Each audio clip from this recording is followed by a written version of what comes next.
আসসালামু আলাইকুম বন্ধুরা, রুহানি চিকিৎসালয়ে আপনাদের সবাইকে স্বাগত, আন্তরিক ভালোবাসা ও শুভেচ্ছা। আশা করি সকলে ভালো আছেন। আল্লাহর রহমতে আমিও ভালো আছি। তো আজকে আপনাদের মাঝে একটা মহাতান্ত্রিক ক্রিয়া নিয়ে আসছি, যেটা হচ্ছে বুদ্ধি বিনাশকারী যন্ত্র। আপনাদের মাঝে আবার বলে দেই, এটা হচ্ছে শত্রুর বুদ্ধি বিনাশকারী যন্ত্র। এটা প্রয়োগের ফলে শত্রু পাগল পর্যন্ত হয়ে যাবে। কথা বোঝা গেল? বুদ্ধি বিনাশকারী যন্ত্র। এই যন্ত্রের কাজ এবং কিভাবে করবেন, এর যাবতীয় বিষয় আপনাদের মাঝে আমি তুলে ধরবো ইনশাআল্লাহ। এর জন্য ভিডিওটা প্রথম থেকে শেষ পর্যন্ত দেখতে থাকুন। আর চ্যানেলটা ভালো লাগলে অবশ্যই লাইক, কমেন্ট, শেয়ার, সাবস্ক্রাইব করবেন। কিন্তু তার আগে একটা কথা বলে দিই, যদি নতুন হন অবশ্যই আপনার জন্য সাবস্ক্রাইব করাটা লাজমি। কথা বুঝতে পারলেন? তো চলুন কথা না বাড়িয়ে মূল জায়গায় চলে আসি। নকশাটা দেখতে পাচ্ছেন, এটাই হচ্ছে নকশা। ঠিক আছে, এবার এরপরে যে কাজটা কি করতে হবে এটা আগে আপনাদের বুঝতে হবে। এখানে শত্রুর নাম আর চারিদিকে যেই কথাটা উল্লেখ আছে সেটা আপনারা লিখবেন। লেখার জন্য আপনারা দুইটা জিনিস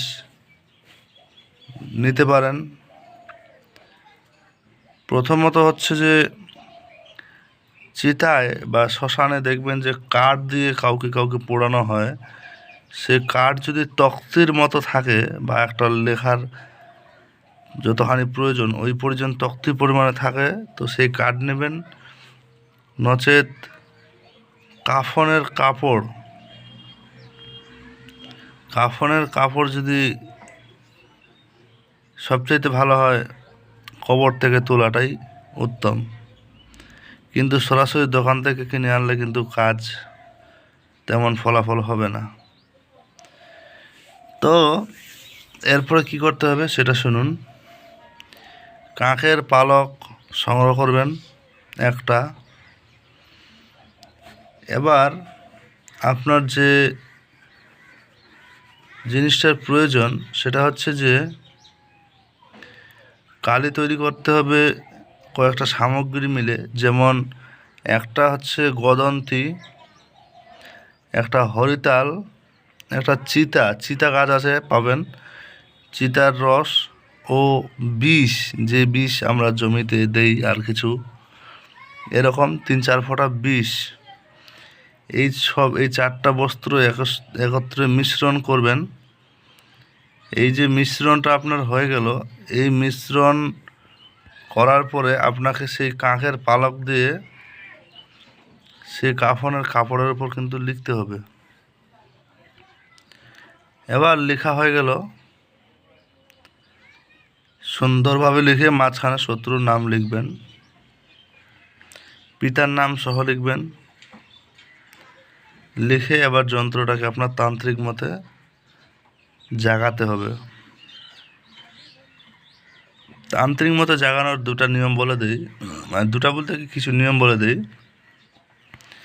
ফল ফ্রুট মানে ভোগ রাখতে হয়, আগরবাতি মোমবাতি জ্বালাতে হয়, তারপর এটাকে ধূপ ধুনার ধোঁয়া দিয়ে সুবাসিত করতে হয় এবং নির্দিষ্ট যার যার মন্ত্র থাকে। আপনাদের জন্য একটা মন্ত্রের আমি উল্লেখ করেছিলাম এর আগেও, যে আলিফ লাম মিম, এই 3 হরফের শক্তি অসীম, এই 3 হরফে জায়গায় আমি অমুক যন্ত্র বা নকশা, যা করে যা যে কাজে লাগাবো সেই কাজে লাগ, তোকে দোহাই ধর্মের, তোকে দোহাই ধর্মের, তোকে দোহাই ধর্মের, এরকমভাবে আমি কিন্তু বলেছিলাম। এটা আবারও বললাম, আপনারা প্রয়োজনে নোট করে নেবেন। এরপরের যে কাজটা সেটা হচ্ছে কি,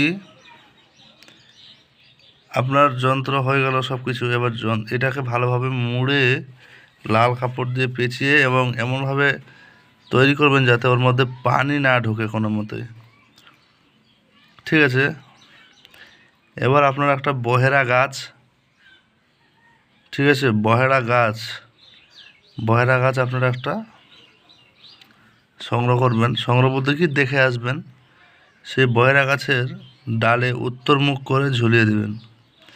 এখন আপনারা যদি বলেন যে উত্তর মুখ কীভাবে আমরা চিনব, তো বহেরা গাছের যে ডালটা উত্তর দিকে চলে গেছে সেই ডালে আপনাদের এই যন্ত্রটা ঝুলিয়ে দিতে হবে।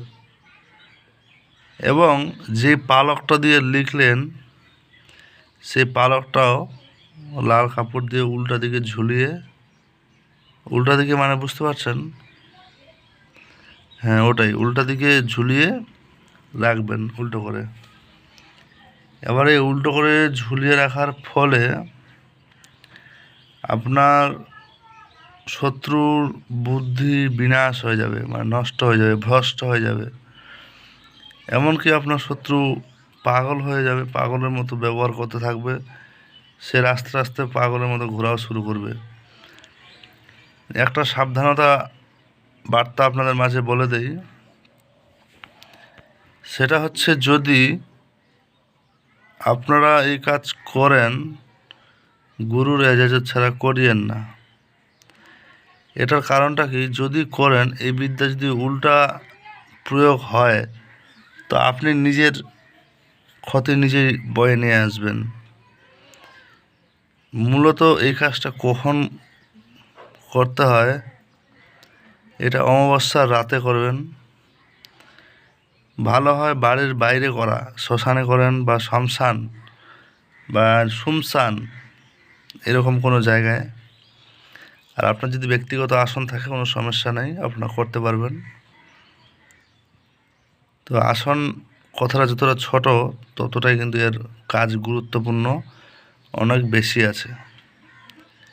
তো যাই হোক, আপনাদের জন্য আমি একটু হলেও চেষ্টা করছি বিষয়টা বোঝানোর।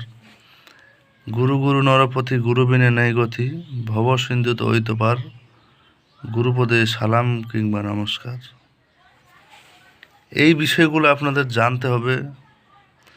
গুরুর থেকে কি বলে, গুরু দীক্ষা নিতে হবে, তাইলে আপনারা সফল হবেন।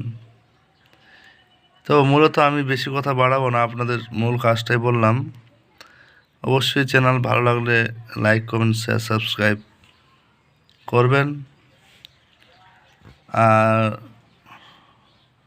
কি বলবো, এটাই, এতটুকুই। একটা জিনিস বলে দিই শেষ পর্যন্ত, অনুমতি ছাড়া কাজ করবেন না, এটা আপনাদের জন্য ভালো হয়। তো ভালো থাকবেন সবাই, দেখা হচ্ছে আগামী ভিডিওতে। আল্লাহ হাফিজ।